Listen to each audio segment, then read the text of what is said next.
Oi pessoal, tudo bem? Eu sou a professora Edna, esse aqui é o Somatize e essa equação do terceiro grau, quem pediu para que eu fizesse foi o Eric Brandão, que é um querido que está sempre aqui comigo. Um beijo, Eric! Equação de terceiro grau é sempre um sucesso aqui no meu canal e essa vou fazer novamente pelo método das tentativas, tá? Que é o seguinte, quando eu pego esse último termo, que é aquele termo que não tem x, né? Que coeficiente, né, de x elevado a zero, né, digamos assim. Quando eu pego esse termo e divido pelo coeficiente de maior grau, que no caso aqui é 1, então, ó, 50 dividido por 1, 50.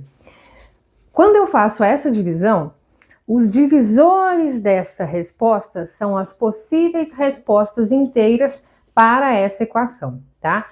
Então, ó, fiz aqui, ó, o termo de grau menor dividido pelo coeficiente do termo de grau maior. Então, 50 dividido por 1, 50. Então, quer dizer que os divisores de 50, que são quem? 50 dá para dividir por 1, por 2, por 5, por 10, por 25 e por 50.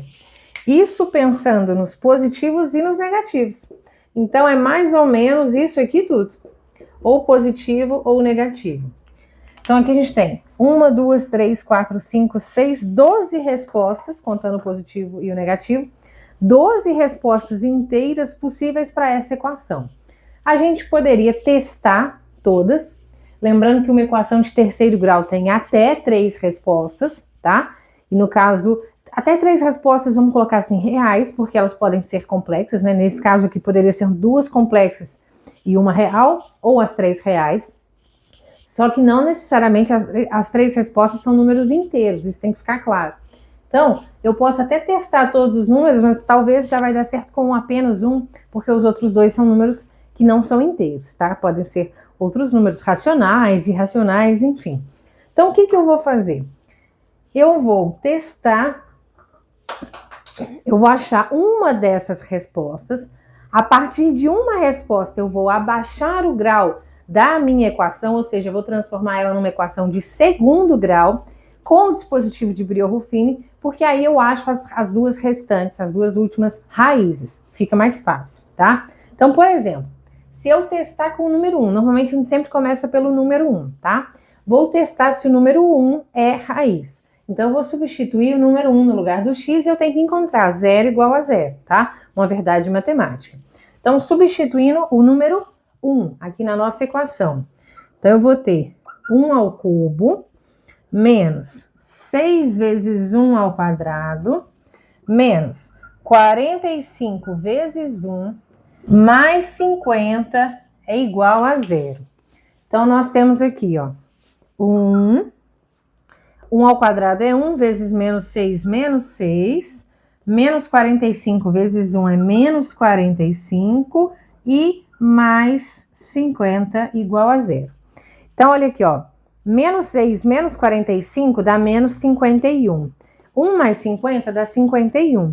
51 menos 51 dá exatamente 0.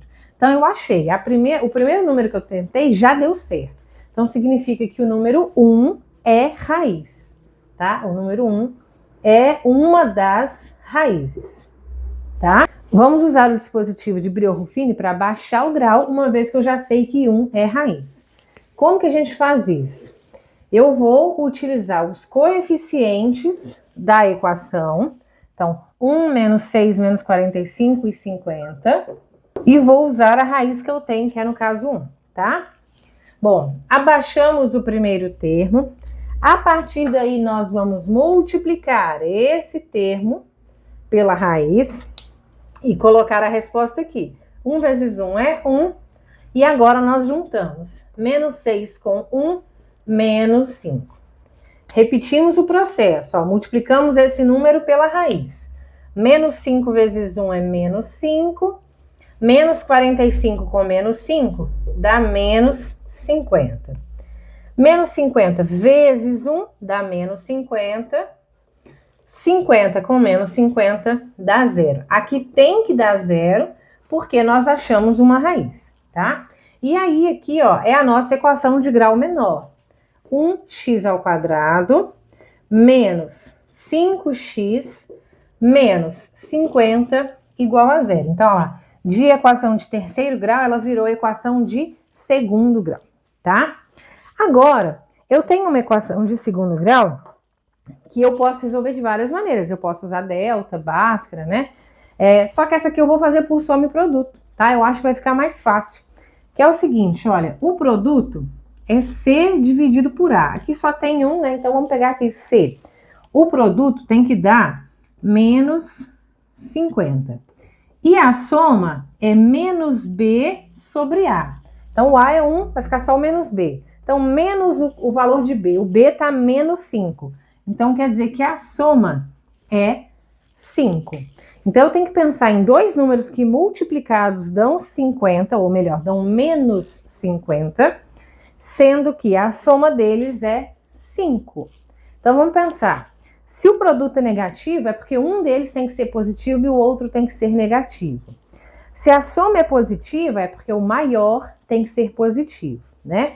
Então, dois números multiplicados que dão 50 são até esses aqui, né? Olha, 2 vezes 25, só que aí na hora que eu somar o 2 e o 25, olha lá, não vai dar 5.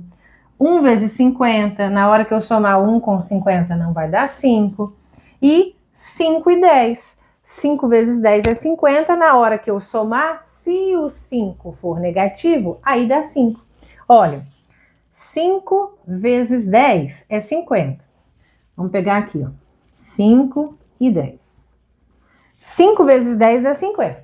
Só que tem que dar menos 50. Então, um deles tem que ser negativo. E a soma tem que dar 5. Então, a única coisa que eu posso pensar é isso aqui, ó. Menos 5 e 10. Por quê? Menos 5 vezes 10 dá menos 50. E menos 5 mais 10, como esse é maior, ó, é 10 menos 5, 5. Então, aqui, ó, achei as outras duas respostas. Se eu continuasse tentando aqui pelos divisores, eu conseguiria, porque nessa equação, as três respostas são números inteiros. Então, daria certo, eu não precisava ter feito o Brio-Ruffini, eu podia ter continuado tentando aqui. Mas como a gente não sabe, o Brio-Ruffini, nesse caso, é mais fácil, porque eu já abaixo o grau, e aí eu posso fazer delta e Bhaskara, tá? Então, fica mais fácil. Bom, então, qual que é a nossa solução final? A solução final são três respostas. O número 1, o número menos 5 e o número 10. Então, a solução dessa equação, colocando em ordem, menos 5, 1 e 10. Então é isso, Eric. Tá pronta a sua equação. Espero muito que você tenha gostado. Muito, muito, muito obrigada por estar sempre aqui com a gente. E um beijo para você mais uma vez. Tchau.